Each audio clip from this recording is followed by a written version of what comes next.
Üstad Bediüzzaman Hazretlerinin vefatının 59. senesini rahmetle ve minnetle anıyoruz kendisini. Allah'tan kendisine ve bütün müminlere rahmet ve mağfiret diliyoruz. Bediüzzaman Hazretleri ile ilgili şunu söyleyebiliriz. Ebu Davud'da bir hadis geçiyor. Her asırda bir müceddit gelecek şeklinde bir ibare var. Tabii bu müceddit gelme olayını, hadisesini anlamak için o asrın özelliklerini bilmek gerekiyor. 20. asır, evveliyatında 19. asır insanlık tarihi açısından çok bunalımlı asırlardır.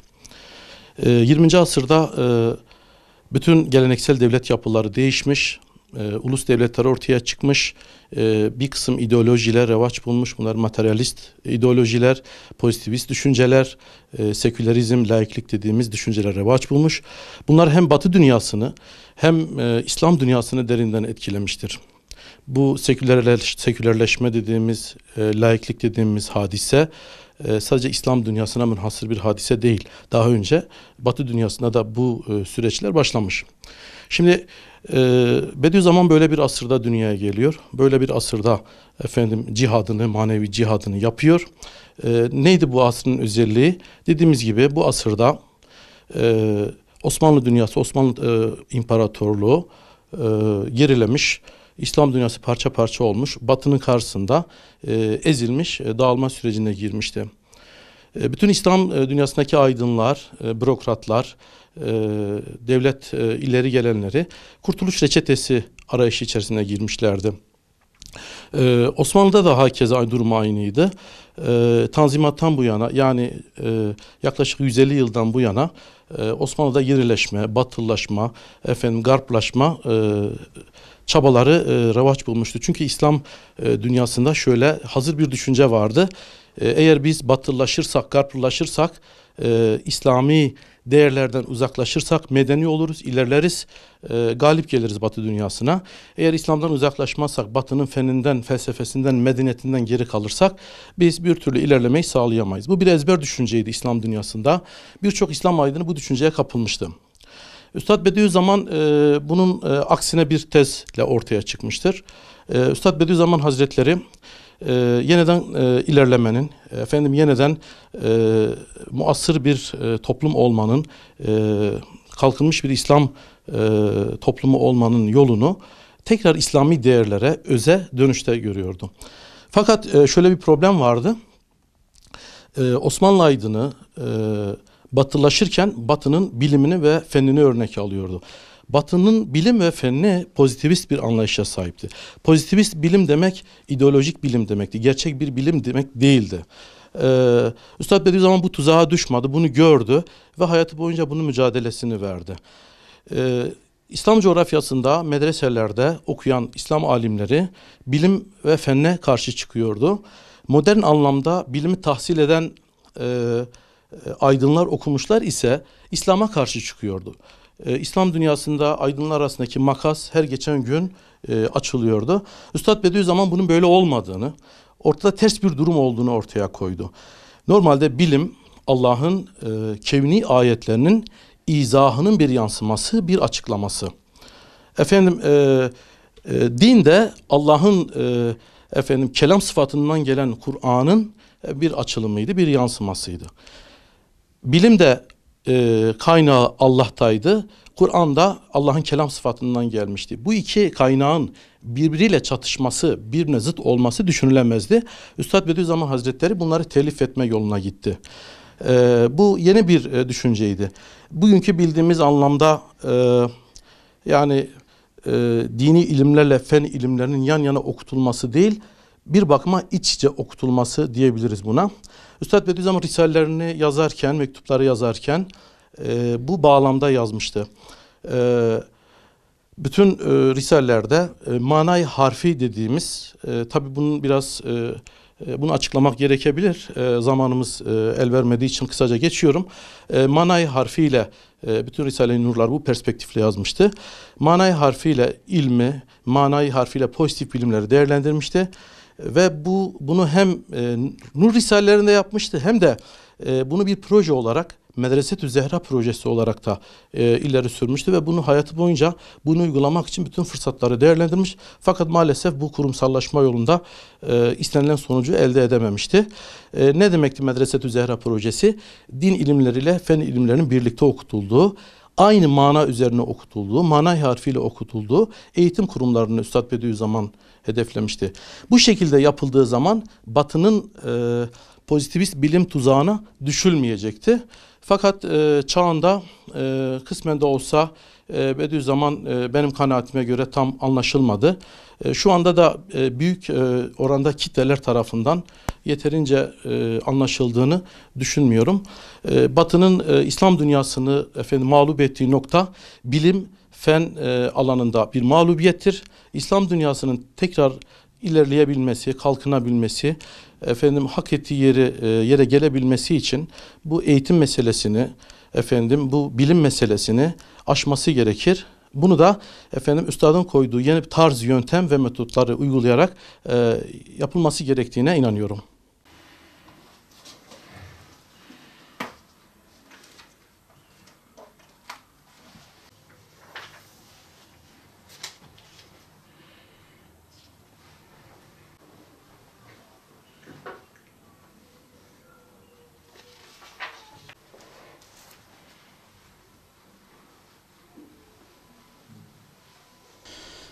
Başta hoş geldiniz. Allah sizden razı olsun böyle güzel bir program yaptığınız için. Böyle güzel bir çekime vesile oldunuz. Evet, malum Said Nursi Hazretleri asrımızın mücedditlerindendir. Şimdi dünyaya tesir etmiş bir alim. Yani böyle adamlar dünyaya ender gelen insanlar. Adam diyorum çünkü Ahzab suresinin diliyle konuşuyorum. Orada da adamdan bahseder. Yani ben öyle şey anlamda demiyorum. Cidden düşünen insanları etkilemiş büyük bir zattır. 20 Mart'ta biz her sene onu yeniden hatırlar, onu yeniden yad ederiz. 1878'de başlayan dünyayla tanışması, bir saniyesi bile boşa geçmeyen bir insanla tanışıyoruz hayatını okuduğumuzda. Ender bir kişilik, ender bir kimlik. Şimdi edebiyatçı olmam hasebiyle dünya edebiyatını inceleme fırsatım oldu. Yazarların vermiş olduğu notlar veya mesajlar ve dünya düşünürlerin, tefekkürlerin verdiği notları karşılaştığım zaman yaşantılarıyla söyledikleri arasında çok büyük bir çatışma görüyoruz. Bir benzerlik göremiyoruz. Ama Said Nursi Hazretleri'nde yaşantısıyla ve söyledikleri ve davasıyla büyük bir benzerlik, büyük bir yaşantıyla iç içe görüyoruz. 23 defa zehirlenmek ne demek? 23 defa. Bu dünya liderleri içerisinde dava iddia eden insan içine çok az olan bir davadır. Barla'da çobanlardan alim yetiştirmesi tamamen bir sahabe mesleğidir. Sahabe neydi? O bedevilerden Peygamber Efendimiz asra medeni insanlar çıkarmıştı. Said Nursi'de şunu görüyoruz ki küskün, sürgün edilmiş bir insan, dağlarda münzevi bir hayat, Barla, Denizli, Eskişehir, Kastamonu, burası sürgünde bir insan fakat hiçbir zaman Allah'tan umut kesmemiş bir kişilik görüyoruz ve bu da bu gençlere büyük bir örnektir. Yaşantım itibariyle lise yıllarında kendisini okumakla şereflendiğim o yılları hatırladığım zaman bir arayış içerisindeydim. Peygamberin hayatından sonra okuduğum insandır, mütefekkirdir Said Nursi Hazretleri. Davasında sadık, davasında bütünleşmiş bir şahsiyet görüyoruz. Bu baş bu sarıkla çıkacak diyecek kadar cesur, o dönemdeki padişahla münazara edecek kadar cesur, kendi yaşadığı coğrafyada bir üniversite isteyecek kadar halk sevdasıyla donatılmış bir insan görüyoruz. 2 yıl gibi bir kısa sürede Bitlis'te bir hayatı var. Bu 2 yıla öyle bir şey sığdırmış ki 80 cilt kitabı hatmetmiş, hıfzetmiş bir kimlik görüyoruz.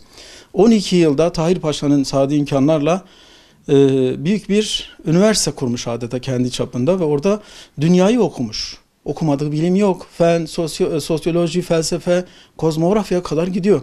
Ve orada İngilizlerin sömürge bakanlığı var. Düşünebiliyor musunuz? Sömürge bakanlığında Gladstone denilen bir sömürgeciye kafa tutacak kadar cesur. O dönemde şimdi bazıları eleştiriyor. Diyorlar ki işte Bediüzzaman yok, bazı şeyler işte o dönemde yaptığı bir metot yok falan. Hayır. İddia ediyorum Said Nursi'nin yaşadığı asra gitsinler. o dönemde onun yaptığı hizmetin kaçta kaçını yapabilirler? Söndürülmüş bir iman var. İnsanların başına örülmüş bazı şeyler var, örümcekler var.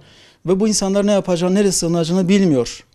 Düşünebiliyor musunuz? Bu dönemde bu baş, bu sarıkla çıkacak diyecek kadar cesur bir kimlik görüyoruz.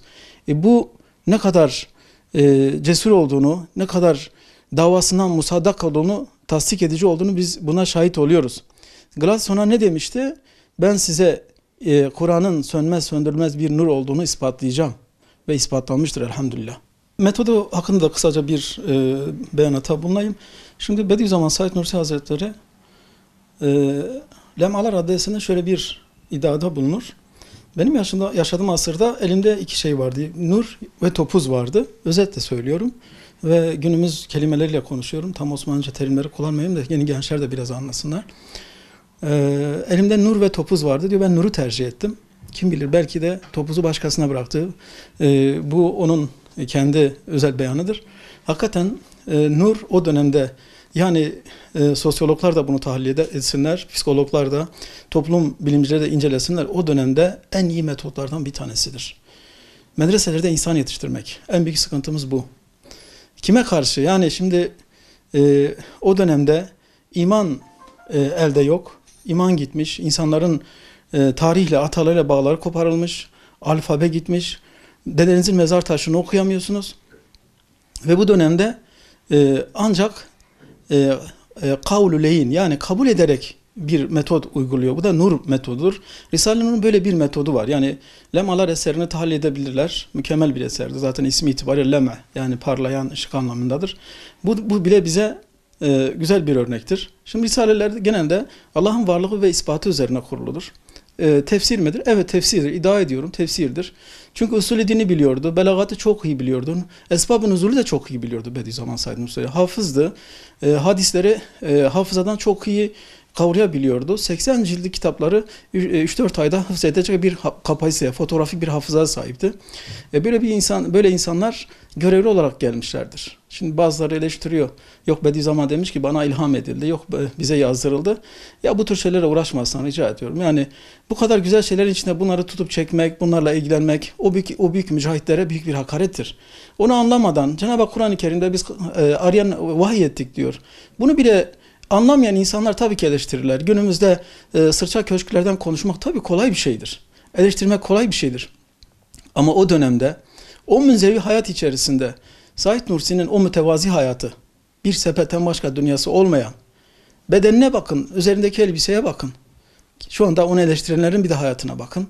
Ne kadar davasında samimi olduğu, ne kadar peygamberi bir mesleğe sahip olduğunu biz ancak o şekilde anlayabiliriz. Onu okumadan da eleştirmek günümüzün şeylerinden bir tanesi oldu. Lütfen rica ediyorum onun bir hayatını okusunlar. Bilmeden eleştirmek kolay bir şeydir. Daha sonra eserlerini okusunlar. Ne kadar davasıyla, ne kadar bütünleştiğini ancak o zaman anlayabiliriz. Teşekkür ediyoruz.